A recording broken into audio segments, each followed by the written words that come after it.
Hello, one and all. Welcome to Upper Room Ministries Sunday School here in Dover, Pennsylvania. Well, in our last session, we wrapped up a very lengthy and extensive study in the book of Psalms. So now we are here with a brand new book, and we're going to be in the book of Esther. Okay. Now the book of Esther is... It's not a book that it's widely studied or spoken of, because for one thing, the events of Esther aren't referenced anywhere else in the Bible. We never hear of Esther or Vashti or really anybody else, and yet it's here. And really, when you read it, it's quite a fascinating book. As some may say, it reads like a novel, and it does. So I think it's worth looking at. Now let's have an understanding of where it falls on the timeline. First of all, Esther takes place within the Persian Empire. Around the year 480 BC, somewhere in that range. A century earlier, Jerusalem had fallen to Nebuchadnezzar and the Babylonian Empire, and then Babylon fell to the Medo-Persians.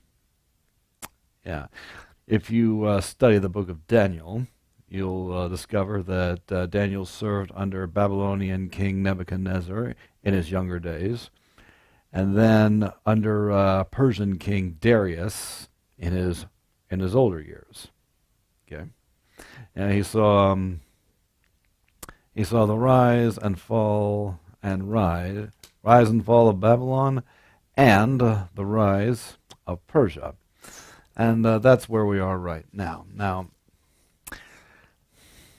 by this time, the Jews had been allowed to return to Jerusalem, but not all Jews did. There were some that continued living, outside of the borders of Jerusalem. Esther and her cousin Mordecai are two of these people who are still living within the traditional Persian lands. Okay. All right.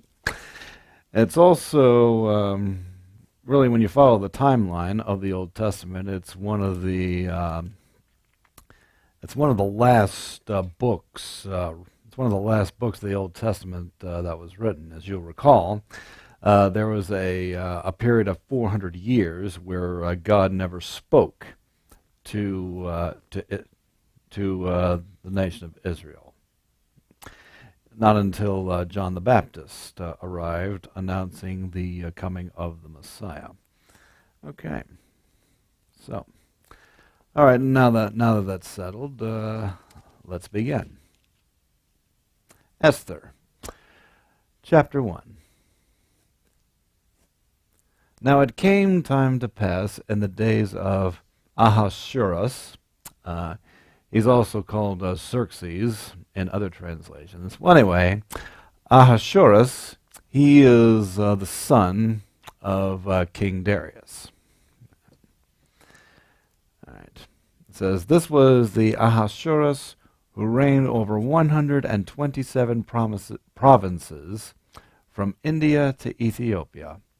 In those days, when King Ahasuerus sat on the throne of his kingdom, which was in Shushan, the citadel, that in the 3rd year of his reign he made a feast for all his officials and servants, the powers of Persia and Media, the nobles and the princes of the provinces being before him, where he showed the riches of his glorious kingdom and the splendor of his excellent majesty for many days, 180 days in all. Now, At first glance, this sounds like a very lengthy feast or celebration. It lasted 180 days. But a better interpretation, at least according to my commentary, is that this long period of time was the period of preparation for military campaign in Greece, during which Ahasuerus displayed his power and wealth to his officials. Okay. You'll also recall that the Medo-Persian Empire would eventually fall to Greece under Alexander the Great, and then Greece would fall to the Roman Empire, who would be in power at the time of John the Baptist, and of course, Yeshua the Messiah. All right. Verse 5. And when these days were completed, the king made a feast lasting 7 days. Did you catch that? Made a feast lasting 7 days. So we're looking at two different and separate events here. For all the people who were present in Shushan, the citadel, from great to small, in the court of the garden of the king's palace. There were white and blue linen curtains, fastened with cords of fine linen, and purple on silver rods, and marble pillars, and the couches were of gold and silver on a mosaic pavement of alabaster, turquoise, and white and black marble. And they served drinks in golden vessels, each vessel being different from the other, with royal wine in abundance, according to the generosity of the king. Oh, wow. This is a very, very elaborate celebration, no doubt. In accordance with the law, the drinking was not compulsory, for so the king had ordered all the officers of his household that they should do according to each man's pleasure.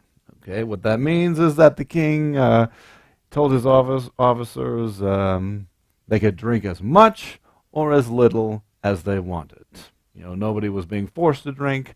Nobody was being forced to not drink. All right.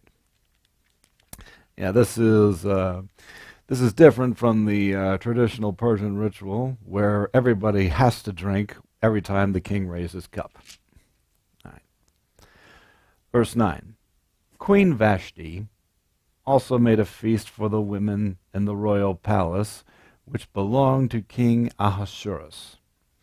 On the 7th day, when the heart of the king was merry with wine, he commanded Mehuman, Biztha, Harbona, Bigtha, Abagtha, Zethar, and Carcass, 7 eunuchs who served in the presence of King Ahasuerus, to bring Queen Vashti before the king, wearing her royal crown, in order to show her beauty to the people and the officials, for she was beautiful to behold. But Queen Vashti refused to come at the king's command, brought by his eunuchs. Therefore the king was furious, and his anger burned within him. Now you got to understand, Queen Vashti was leading her own feast, her own festival for the women in the royal palace, and I'm sure Vashti did not appreciate being called away from this feast which she was hosting in order to be put on display by the king. Now you can debate about whether Vashti was justified to refuse to come. However, she willfully disobeyed, she willfully balked at a command of the king. By doing that, she had challenged the king's authority.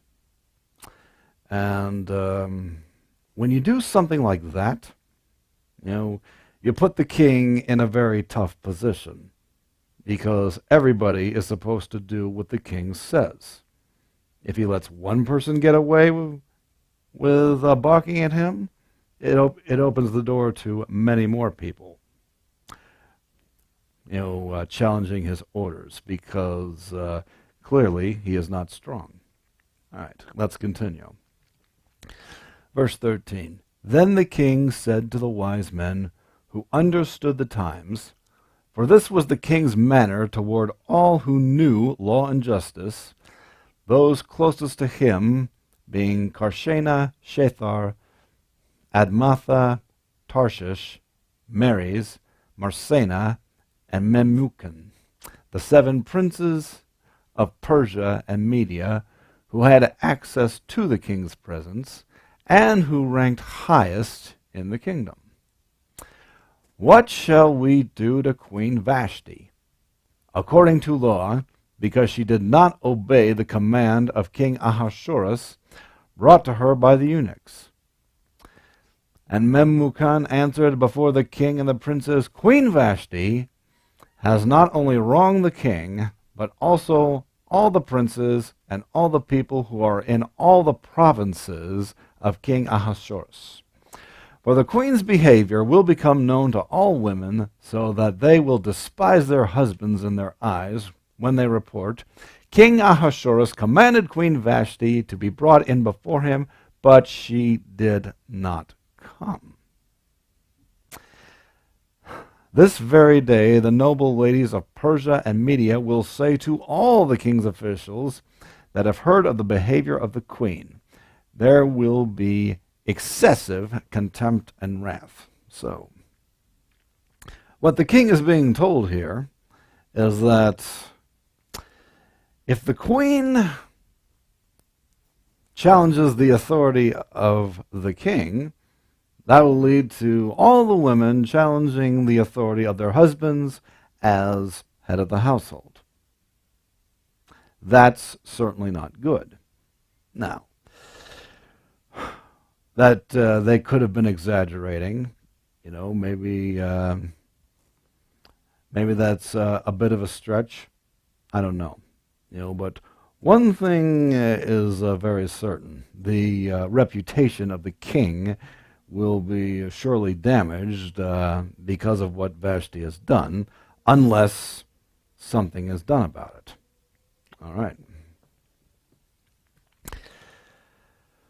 Continuing in verse 19.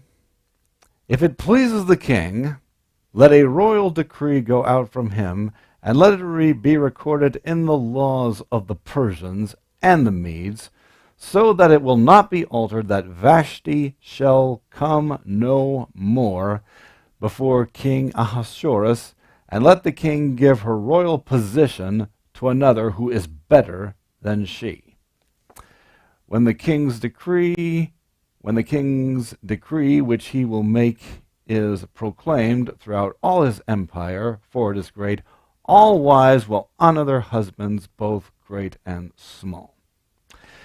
And the reply pleased the king and the princes, and the king did according to the word of Memucan.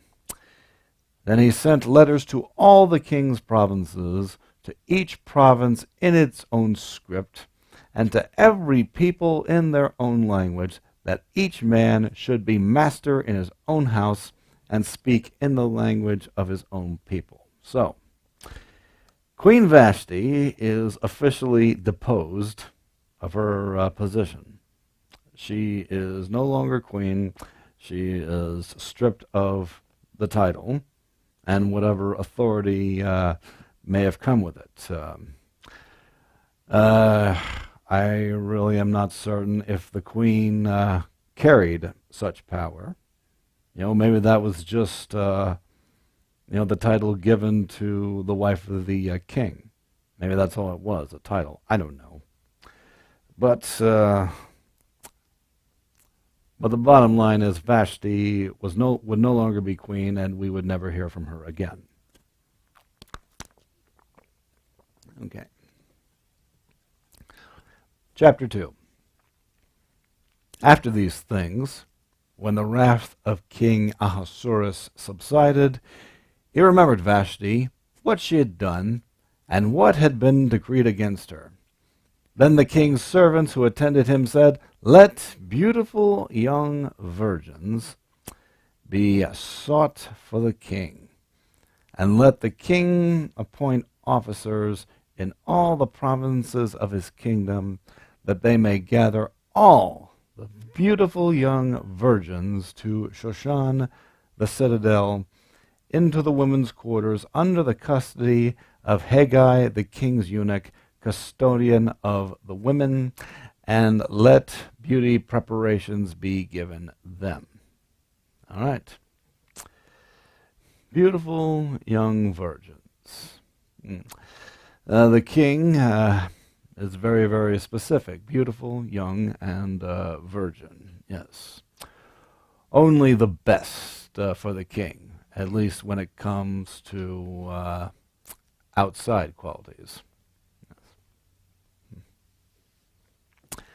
Verse 4, then let the young woman who pleases the king be queen instead of Vashti.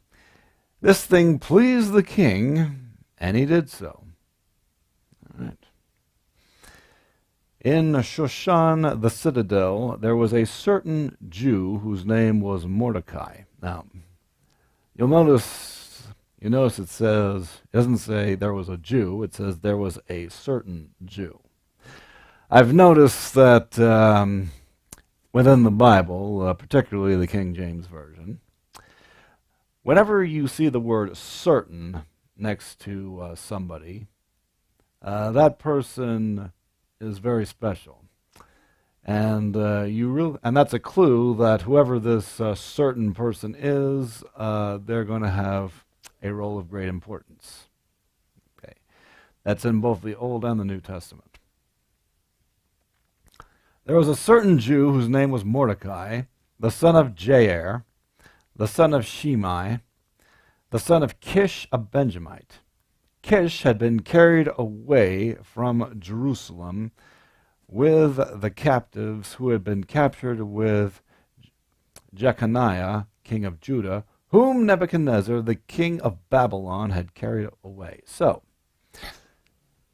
this is saying that Mordecai is the great-grandson of a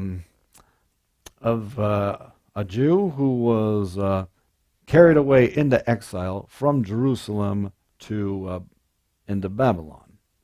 So, and apparently all generations of his family since then have remained in exile, as Mordecai currently is not in Jerusalem, obviously. Now, why he's chosen to stay there, I don't know. Maybe that really is his. Maybe he considers that his home now, because that's all he's known. Jerusalem may seem like just a foreign land to him. Who knows? But nevertheless, he's there. Okay. And Mordecai had brought up Hadassah, that is Esther, his uncle's daughter. So apparently Hadassah is Esther's Jewish name. Esther is, I guess that's her Persian name. You know, it's similar to Shadrach, Meshach, and Abednego in the book of Daniel. Those were not their Hebrew names. You know, those were their Gentile names, as you might say. Well, regardless, she is being referred to by her Gentile name, Esther. All right. Esther, his uncle's daughter, for she had neither father nor mother. So, right there, that's establishing that Esther is Mordecai's cousin. And apparently there's a big of an age gap in between the two, that Mordecai has raised Esther as if she were his own child. You know, he's been her guardian for all this time. All right. For she had neither father nor mother. The young woman was lovely and beautiful. When her father and mother died, Mordecai took her as his own daughter. So it was, when the king's command and decree were heard, and when many young women were gathered at Shushan the citadel, under the custody of Haggai, that Esther was also taken into the king's palace, into the care of Haggai, the custodian of the women. All right, so I don't know whether Esther is doing this by her own free will or not, but she is making herself available to become queen to the Persian king. Now, there is no way in the world a Persian king would ever marry a Jew, a Jewish girl. So she will do her best to keep that her secret. She won't let it be known that she is Jewish. Right. Okay. Verse 9. Now the young woman pleased him, and she obtained his favor.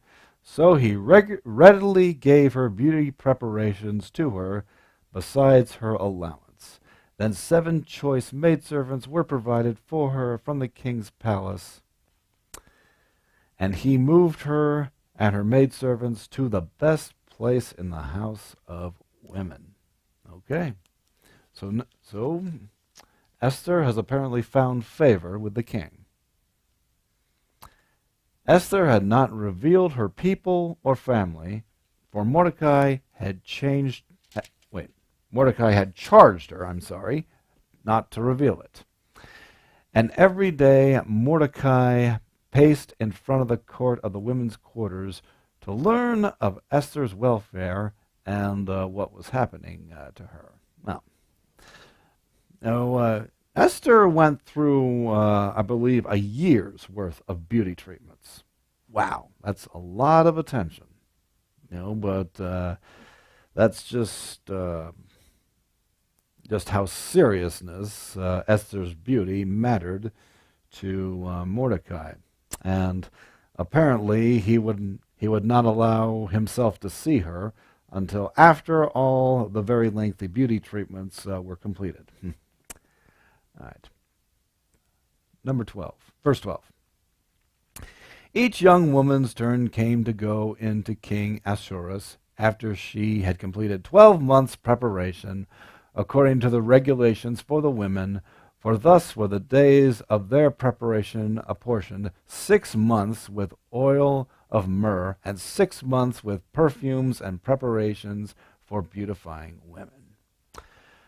Thus prepared, each young woman went to the king, and she was given whatever she desired to take with her from the women's quarters to the king's palace. In the evening she went, and in the morning she returned to the second house of the women, to the custody of Shashgaz, the king's eunuch, who kept the concubines. She would not go in to the king again unless the king delighted in her and called her by name. Now when the turn came for Esther, the daughter